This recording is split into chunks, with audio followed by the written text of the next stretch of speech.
الحمدللہ رب العالمین والصلاة والسلام علی سید المرسلین اما بعد فاعوذ باللہ من الشیطان الرجیم بسم اللہ الرحمن الرحیم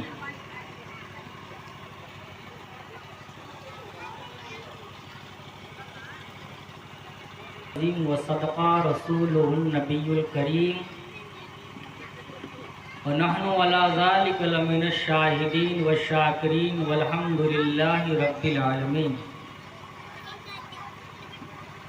آئیے ہم سب مل کر سب سے پہلے اللہ کے پیارے پیارے رسول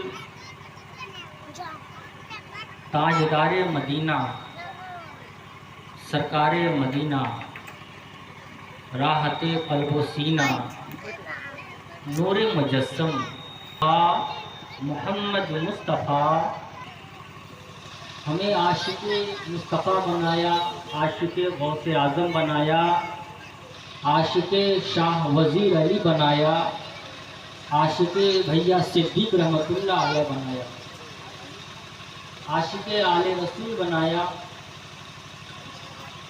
آپ کے گاؤں میں آل رسول کی آمد ہوئی ہے، بڑے بڑے بزرگ تشریف لائے ہیں اس گاؤں میں۔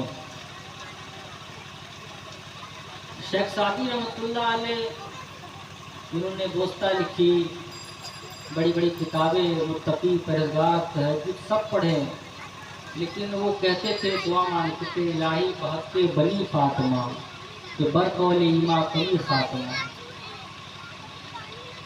آل محمد کی محبت یہ سب عبادتوں پر سبقت لے جاتی ہے۔ یہ گاؤں شروع ہی سے عاشق اہل بیت رہ چکا اور آل رسول کی محبت اپنے سینوں میں بسائے۔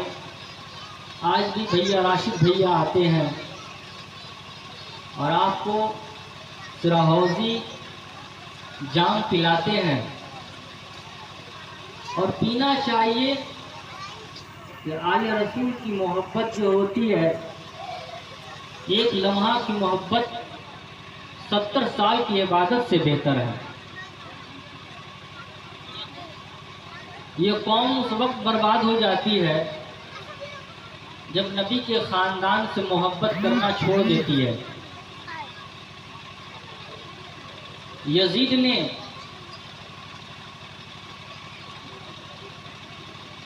چند سال کے لیے نبی کے نواسوں سے بغاوت کی،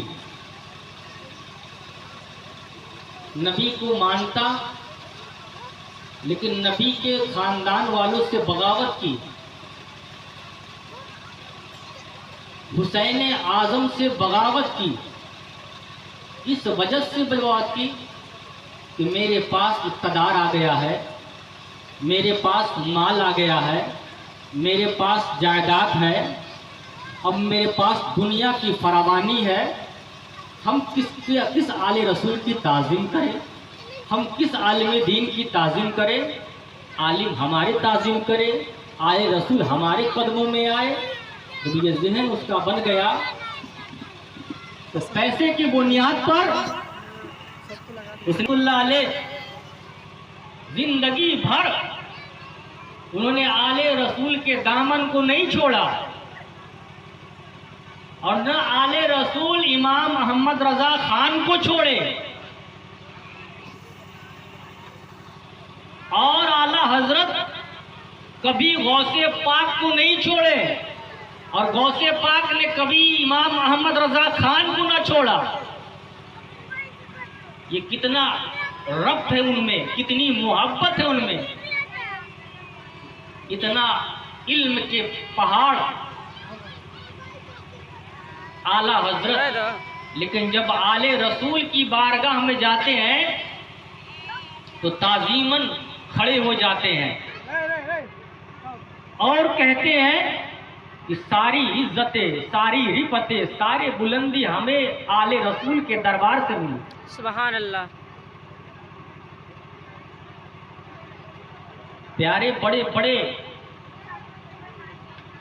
ایک IPS آفیسر لیڈی نے سوال کر دیا کہ مسلمانوں کو دوسرا حسین کیوں نہیں ملا؟ امام حسین دوسرا آج تک کیوں نہیں ملا؟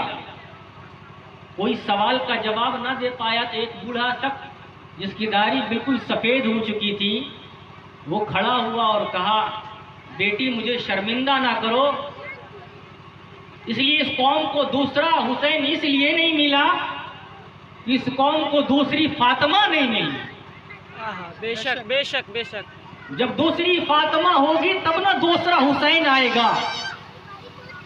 تو جب انسان اپنے ماحول کا جائزہ لے کہ ہماری بیٹیاں کنیز فاطمہ بن جائیں، ہماری بیٹیاں فاطمہ کے در کی کنیز بن جائیں، جب بیٹیاں با کمال رہیں گی تو مقدر کا دھنی ہو جائے گا انسان۔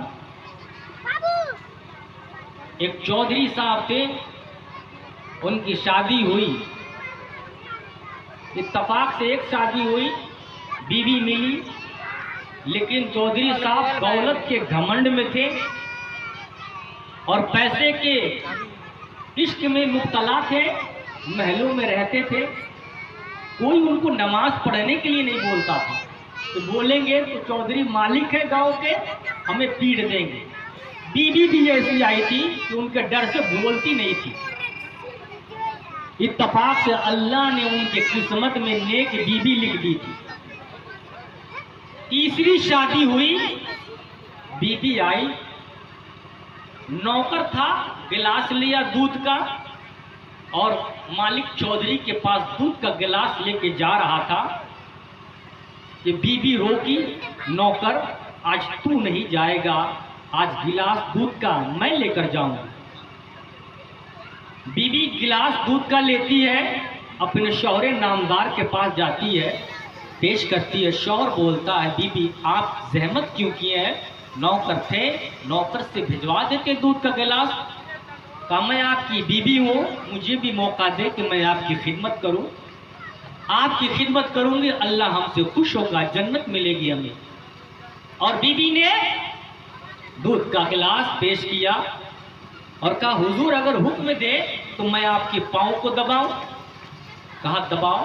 بیوی پیار سے پاؤں کو دبانے لگی، دباتے دباتے جب رات کافی گزر گئی تو بیوی کہتی ہے اجازت ہو شوہر ایک بات کہوں؟ کہا کہو۔ کہا بات یہ ہے کہ اگر آپ اجازت دیں تو فجر کی نماز کے لیے میں آپ کو جگا دوں؟ اللہ اکبر، اتنا کہنا تھا، چودھری صاحب گھمنڈ تھے، کہتے ہیں بیہودہ باتیں میرے سامنے نہ کرنا، جا ہٹ یہاں سے۔ کہا شوہر ناراض نہ ہو، کوئی بات نہیں ہے، میں جا رہی ہوں۔ عورت اللہ والی تھی، چلی گئی۔ پھر دوسری رات آتی ہے، پھر وہ دودھ کا گلاس لے کر آئی، پیش کرتی ہے، خدمت کرتی ہے، آدھی رات ہوتی ہے، پھر کہتی ہے شوہر اگر اجازت ہو تو ایک بات کہوں؟ کہا بول۔ کہا اگر اجازت دے تو فجر کی نماز کے لیے آپ کو جگا دو۔ جلال میں آ گیا، تو مجھ سے مذاق کرتی ہے، ایک لات مارا، بیوی گر گئی، کچھ نہیں بولی۔ تو شوہر غلطی ہو گئی ہے، آپ میرے سرتاج ہیں، آپ میرے جنت ہیں، ہم سے غلطی ہو گئی ہے، کوئی بات نہیں، میں جا رہی ہوں۔ تیسری دن 4 دن یہی معمول رہا، آخر میں شوہر تھا، اس کا بھی دل پر کیسی لڑکی ہے، کیسی بیوی ہے، روزانہ مارتا ہوں لیکن کچھ بولتی نہیں ہے، مسکرا کر چلی جاتی ہے۔ آخر میں دل پہ سج گیا اور وہ بیوی کہتی ہے حضور اجازت ہو تو میں آپ کو فجر کے لیے جگا دوں؟ اب وہ چودھری بولتا ہے بیوی اب تو نہ جگائے گی بلکہ اب میں تجھے جگاؤں گی نماز پڑھنے، اب تو نہ جگائے گی اب میں جگاؤں گی تجھے نماز پڑھنے کے لیے۔ اتنا کہنا تھا، بیوی شوہر کا ہاتھ پکڑتی ہے، گھر میں جاتی ہے، مصلی بچھاتی ہے، بیوی رب کی بارگاہ میں جاتی ہے اور عرض کرتے ہیں مولا یہاں تک لانا میرا کام تھا، ولی بنانا تیرا کام ہے، یہاں تک لانا میرا کام تھا، دل بنانا اب تیرا کام ہے۔ اللہ اکبر۔ تاریخ بتاتی ہے کہ جب ان سے اولاد ہوا تو اسے کون کہا جاتا ہے؟ وہ اولاد ایسا اولاد ہوا جسے دنیا سلطان العارفین سرکار باہو کہتی ہے، سلطان باہو کے نام سے لقب یاد کرتی ہے. غوث پاک فرماتے ہیں دنیا میں میرے دو ہی وزیر ہیں, ایک احمد رضا خان ہے, دوسرا سلطان باہو ہے.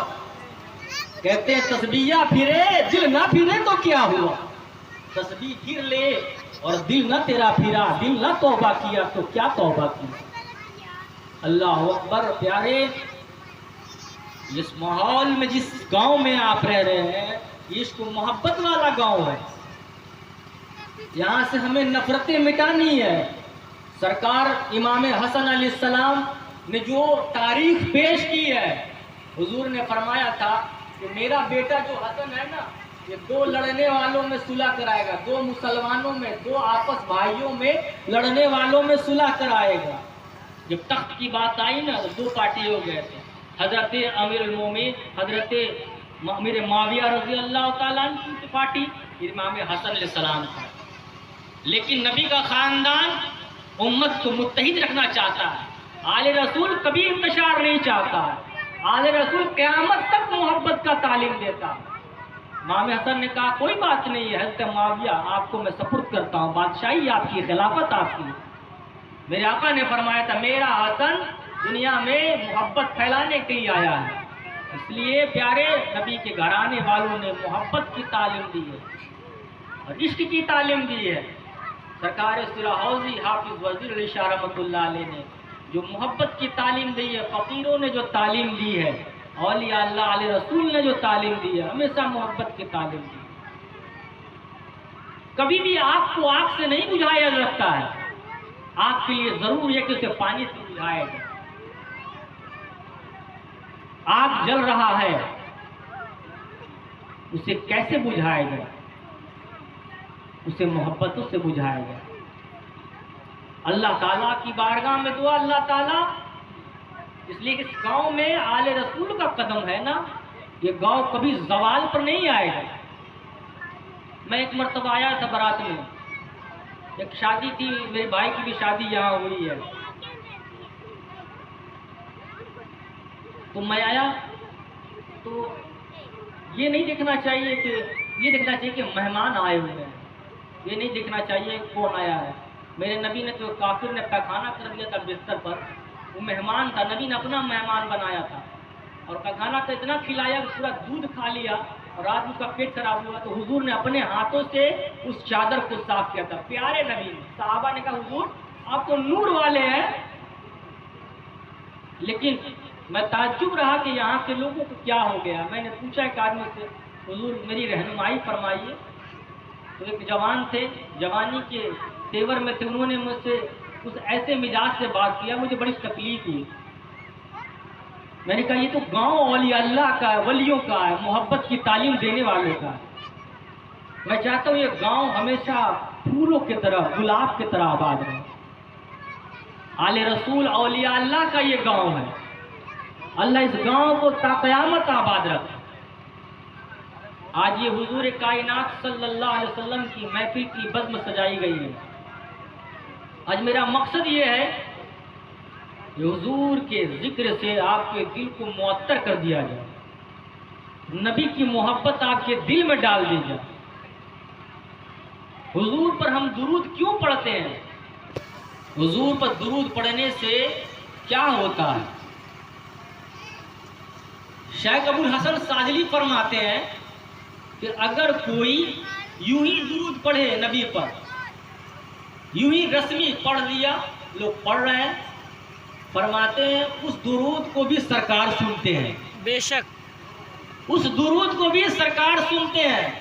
لوگ کہتے ہیں کہ درود پڑھا جائے تو درود پڑھنے والا کا زمانہ اور درود پڑھنے والے کے جس پر درود پڑھا جا رہا ہے وہ زمانہ, یہ زمانہ دونوں برابر ہو تب درود ملتا ہے. میں نے کہا میں حضور کے زمانے میں نہیں ہوں, لیکن حضور ہمارے زمانے میں ہے. ہم حضور کے زمانے نہیں ہیں, لیکن حضور ہر زمانے میں ہے. حضور ہمارے درود کو سن رہے ہیں. ایک عاشق رسول کشتی میں بیٹھے تھے, درود پڑھتے ہوئے جا رہے تھے اور ان کے ساتھ ان کے بیٹے بھی تھے, وہ بھی درود پڑھ رہے تھے. پڑھتے پڑھتے پڑھتے پڑھتے ساحل پہ پہنچے تو کشتی کے بغل میں ایک مچھلی بھی تھی. وہ بھی کشتی سے لگ لگ کر ان کے درود کو سن رہی تھی. اور جب کشتی سے اترے نا تو بیٹا بھی اترا ان کا. جب اترا تو گھر گئے. گھر پہ مچھلی بنی. مچھلی بن رہی تھی تو پک نہیں رہی تھی. آگ اس کے پکا نہیں رہی تھی. بیٹے نے ابا سے کہا, ابا ولی تھے, بیٹے نے کہا ابا گھر میں مچھلی آئی ہے, پک نہیں رہی ہے. سرکار نے فرمایا, اللہ والے نے فرمایا, وہ مچھلی کہاں سے لائے ہے؟ کہا حضور جو مچھلی آپ کے کشتی سے سٹ کے چل رہی تھی نا, اسی مچھلی